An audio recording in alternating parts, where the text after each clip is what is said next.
This is a threat to Iraq, but also to us. ISIS has reportedly been actively recruiting individuals capable of traveling to the U.S. to carry out attacks here.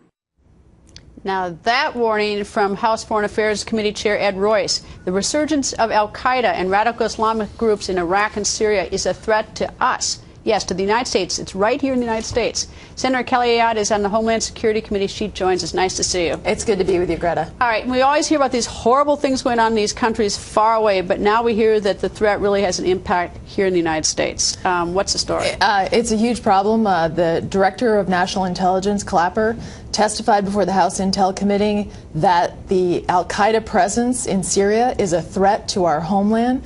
So he's warning Congress, he's presumably warning the president, and here we have a situation in Iraq where, I mean, it's absolutely sad, it's horrific. You know, we lost close to 100 American soldiers in the Second Battle of Fallujah in Iraq, and then you have instances of al-Qaeda flags flying in Fallujah, and so you've got this situation that's a danger to us and to our country. And think about when we had al-Qaeda presence in Afghanistan.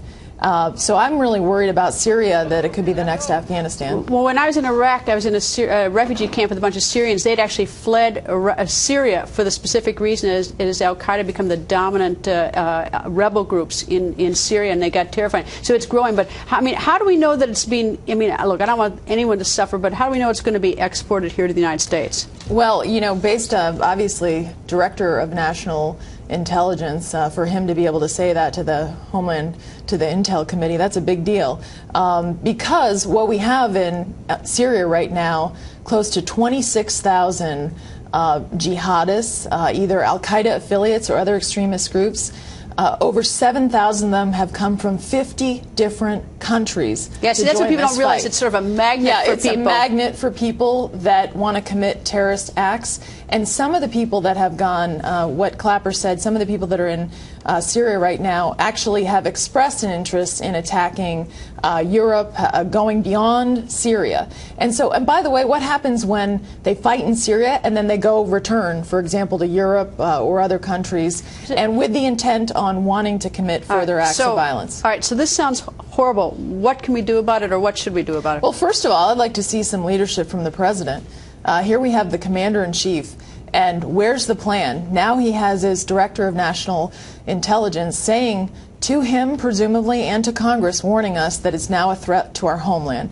It's taken to that level, and he really has to come up with a plan that addresses the al-Qaeda threat now in Syria, as well as the al-Qaeda threat in Iraq. And that's going to require us, obviously, to work with our partners there.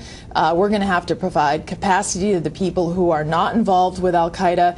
But most of all, where's his leadership on this? You know, what's most disappointing about it is that you think about the presidential election, where the whole theme was al-Qaeda's on the run.